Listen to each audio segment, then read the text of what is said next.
Star Wars 7x7, episode 2341 today, the second half of my conversation with Nick Martorelli, executive producer with Penguin Random House Audio. Punch it.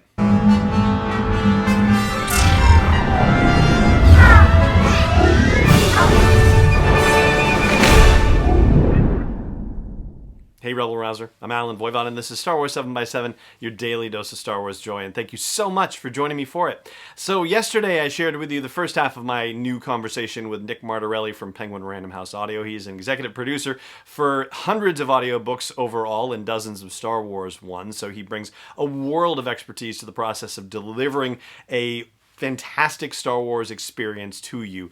And he's done it again with the From a Certain Point of View compilation of short stories celebrating the 40th anniversary of The Empire Strikes Back. He and the team at Penguin Random House Audio have delivered another awesome set of stories and performances, and we're going to talk more about that in today's episode. A couple of things before we get started, though.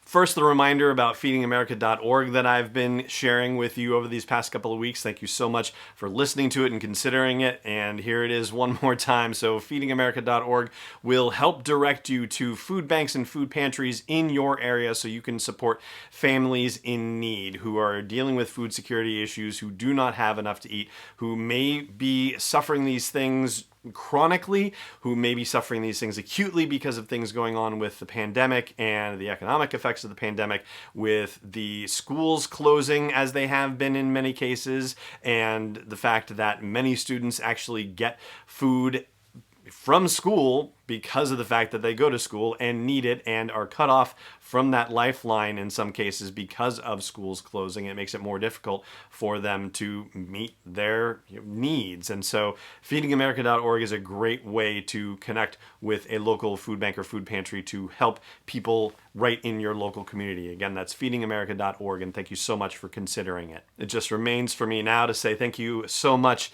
as always, for joining me for the show, and may the Force be with you wherever in the world you may be. And now, without further ado, the second half of my conversation with Nick Martorelli, executive producer for Penguin Random House Audio. So for those narrators that don't have home studios, do they get advised on the kind of equipment that they need? Like, do they get a little, I think of American Idol when they did this last season and everybody received a kit that had, their full setup and whatnot. I mean, is that the sort of thing that has to happen for this kind of project? A lot of our narrators sort of saw it coming, and so in March, we're developing their own home studios. Ah, okay. But at the time we needed them, they were actually all set up and running. Other narrators have figured it out over the summer and in the fall and have set something up. We did work with a couple places that have like remote recording rigs where we would send, we sent a laptop and a microphone out and worked with an author to find a quiet closet in his house so we could parts. So that was one of the options early on. Frankly, now as more studios have started opening up, I still feel uncomfortable requiring narrators to go into a studio. Right. But if a narrator's like, I feel comfortable with it. This is what I'd prefer. We can be safe. And all the studios are following guidelines from the Screen Actors Guild. Oh, okay. That, they have to. The union is supervising all these requirements. So it's been a real sort of great assist from the union in terms of they are working with all of these studios to make them feel safe for actors. Not to make them feel safe, to make them safe for actors. Right. And so actors feel safe going to them. Got it. I think that's something that, just as, an audiobook listener in general, that's not something that, we consider necessarily. It's not just what the public safety or public health safety guidelines are in a particular location, but it's also in industry situation as well. The people that are, working in that professional capacity and their definitions and their restrictions and how they are trying to address it from not only from an employee perspective, but from a union perspective too. That's fascinating. Yeah. I mean, you think about, I was just watching the football games over the weekend, and, they were talking about that idea where, before the season started, they would let players just opt out with, no harm, no foul, nothing But if you don't want to play this year, we totally understand. Yeah. If you do, here are all of the ways we're going to try to keep you safe. Here are all the things we're going to mandate, require, suggest, support, et cetera, et cetera. So like there is this sort of like multi-pronged attack of this sort of like, yep, if you record at home and we direct you over Zoom or Skype, perfect. If you want to come into the studio, it is my job as a producer to make that as safe as it can be, to support however you'd like to do it. Yeah, excellent. So how do you do it with, in this particular case, with people where you have multiple narrators? And I'm going to ask you that question in and around one particular story, which is Step by Daniel Jose Older.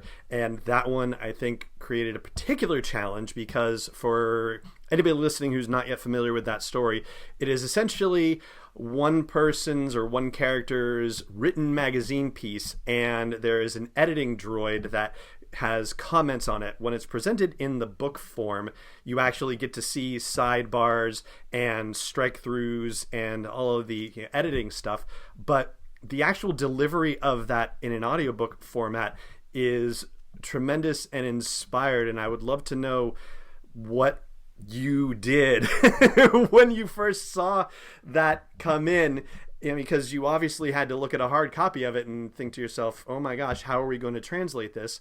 And so what was that process like? And then if you would mind continuing on to talk about the process of doing a story like that has multiple narrators and how you do it in the current scenario. Sure. Well, it's easier actually to tackle the second question first, because the way we do it in the current scenario is honestly to record everybody's part by themselves. Oh, okay. You know, Sean reads the story straight through, and then in his session, and then in Sanila's session, 2 days later or whatever it is, she reads her sidebar comments. It's the same way we did the Faith in an Old Friend, where January, Sanila, and Emily, in their own sessions, read their parts of that story. Oh, fascinating. Okay. And then it is all assembled with our editors, our editors and sound mixers assemble all the pieces to make it a cohesive thing. Got it. And again, this is the same way we did Afra. This is very similar to ways we did some of Dooku. We had to record this way. So, this is something that, and this is something that we do all the time. We're very familiar with. But it is a challenge to sort of like keep every actor in the same headspace, that they are trying to match a performance that they have not heard, or maybe that has not yet happened, and trying to keep everybody in the same zone of the story. Ah, okay. Yeah. As opposed to, Mark Thompson playing all the pilots, where he can just it's just him. It's his tour de force. He can do whatever he wants. There's nothing he has to match and fit into in the same way, because he's doing his own matching for all intents and purposes. Exactly. So he, with a full cast thing, you need to make sure that everybody is pacing the story well, and pacing the story consistently, which is one of the challenges of multicast when the cast's not together. Right. But in terms of how we approached it, you're exactly right that I saw the print copy thing. I was like, oh well, this is going to be fun. I have to figure this one out.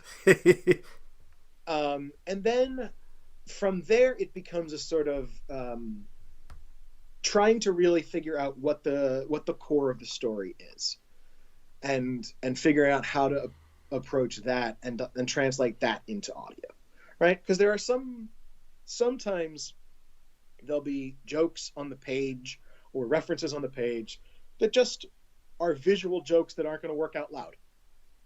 So, we might have to just kind of omit those jokes, because it's going to take a lot more time to sort of like explain a misspelled word than it would be to just make it funny and just moving over it.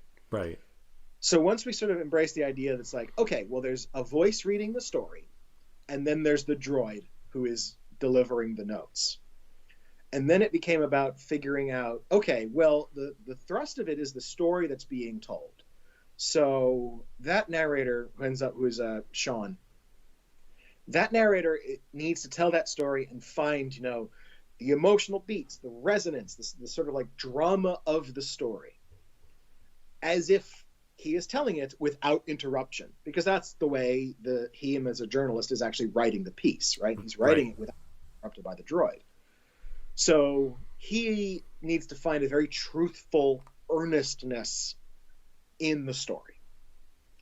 And then you flip over to the droid, who needs to find the sort of like increasing exasperation with the comments, the sort of like commenting on the action without interrupting the action kind of feeling to it. And then it also becomes a puzzle of assembly. You know, the comment is on the word in the middle of the sentence, but we have to make the comment happen at the end of the sentence in the audiobook. So what's the right rhythm here to sort of figure out where the joke lands? How does the joke tell? You know, like, can we hold this comment for long enough that people are still going to remember what it refers to? Kind of, you know, at that point it becomes kind of like an art form of a dance, sort of painting out this idea out loud. And this is one of the things I enjoy so much about working on audiobooks. You know, like Daniel wrote a story that is very fun when you look at it, and it's our job to figure out how to make that story very fun when you hear it out loud, which will require translating it into a new language. So sometimes it's shifted around, sometimes it's, you know, elided, sometimes things are moved, sometimes things are spelled out a little bit, but it is all about trying to evoke the same reaction that you have when you read the book when you hear the short story. And I think you've done an excellent job with it. And it's interesting that you talk about looking at a joke on the page based on, say, for example, the editorial marks that are made and like a misspelling, and thinking that you can't necessarily do anything with that. But the reverse actually seems to happen as well, in particular with the delete grandpa repetitions that happen, which on the page, it's just grandpa and strike through for the most part. And yet in the actual audiobook version, I think you've elevated that into a joke, with Sunil Nankani having to say delete grandpa in so many different variations with, as you mentioned, the increasing exasperation. I think that actually elevates the story even further. And thank you. That's exactly what I mean about that translation. You know, like when you look at it on the page and you see all of those strike throughs of the same word, that looks funny. Yeah. And so in order to get the same punchline, you have to hear the droids increasing, like, I've told you this, delete like you have to get that sense in order for that joke to land, as opposed to if it were just a cold robotic every time kind of thing. Like that increasing frustration is the same punchline when you see it over and over and over down a single page. Right. It's the same punchline to different setups. So let's talk about you for a second and your own experience going through these stories and being a part of the audiobook narration recordings and whatnot. Do you have any particular personal favorites or any stories that changed the way that you looked at The Empire Strikes Back or those particular scenes of The Empire Strikes Back? Anything that really jumped out at you? Well, this is always like trying to choose favorite children, right? Yeah. But of course I'll answer this. Of course, everyone has favorite children, right? That's just the way it works. The stories in these collections that I always like the most are the ones that really sort of take moments in the film and blow them up from the other side of the conversation. You know, like just off the top of my, you know, like looking down the list of these stories, you know, the idea that there is somebody behind the probe droids in the opening scene with Eyes of the Empire, I think is a great one. And the idea that that operator then returns to look at the devastation of Hoth is a great sort of like, yeah, there would be people who are responsible for looking at all of those droids you don't see in the open. You know, all of those droids that are launched are looking at other places. So there's obviously somebody who's there, right, looking. Stuff like that. A good kiss with the guy at the box who comes between Han and Leia in the corridor is another one where it's just like, it's just this extra, this day player on the set, you know, 40 years ago now is like one step closer to having his own action figure. You know, it's that kind of thing that I really love. She Will Keep Them Warm is the Wampa that Han rides out to find Luke.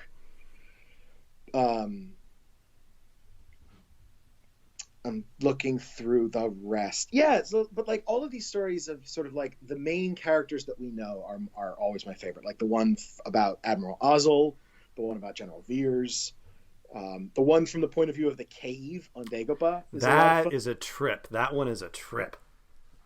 And this one also has a lot of like what the bounty hunters are up to around the edges of the film, which is a fantastic sort of like subgenre of these stories. Yeah. Because, you know, they are on screen for, you know, all of a minute, and we get to sort of see all of their different reactions to Vader, which I think is a lot of fun. Mm-hmm. The way they all sort of have different and specific interactions with the Empire, I think is really cool.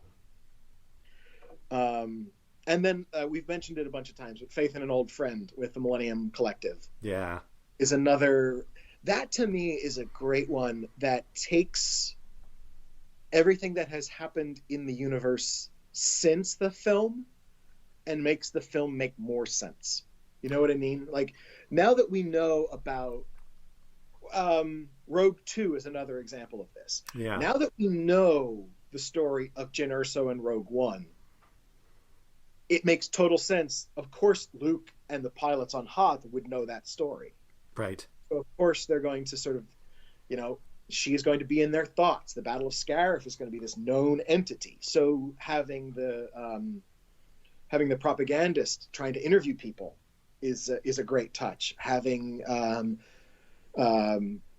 retire the Rogue One call sign after the events of the movie is a great one, because it's true. You know, there is no Rogue One in Empire Strikes Back, and it's just, there's no reason for it. And this one finds that reason. Yeah, the Millennium Collective is the same thing. Like, now that we know L3 is part of the Falcon, to actually connect all of those dots in this story, I think gives a beautiful resonance to what is actually happening in The Empire Strikes Back. I agree wholeheartedly, and I think, you know, one of the things that, thanks to reading and listening to the audiobook version of From a Certain Point of View, I am really excited to be able to go back to The Empire Strikes Back and watch it with the knowledge of all of these other stories, because most of these characters we do see on screen. You mentioned the Eyes of the Empire one, and we don't see the person who launches the probe droid, obviously. We don't see the naturalist on Hoth who, you know, remains after the Battle of Hoth to be with the Tauntauns. But a lot of these people we do see on screen, and we do see them even so briefly, but we can come to the movie now with their additional stories thanks to this short story collection, which is really awesome.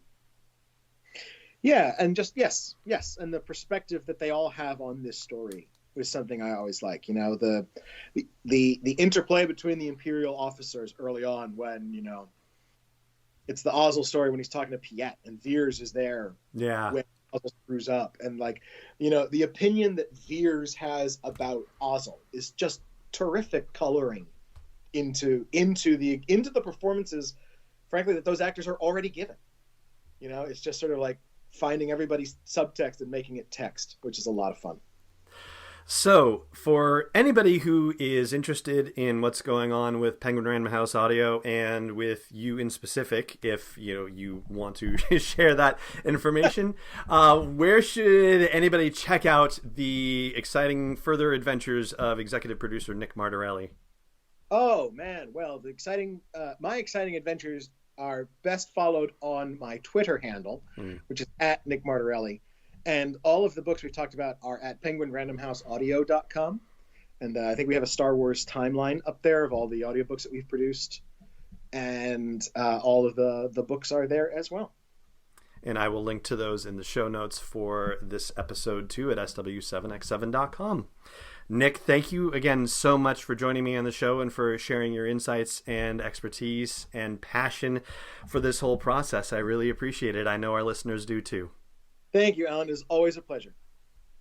Star Wars 7x7 is not endorsed or sponsored yet by Lucasfilm Limited, Disney, or 20th Century Fox, and is intended for entertainment and information purposes only. Star Wars, the Star Wars logo, all names and pictures of Star Wars characters, vehicles, and any other Star Wars-related items are registered trademarks and/or copyrights of Lucasfilm Limited or their respective trademark and copyright holders. May the Force be with them. All original content is copyright 2020 by Star Wars 7x7. We hope you love it.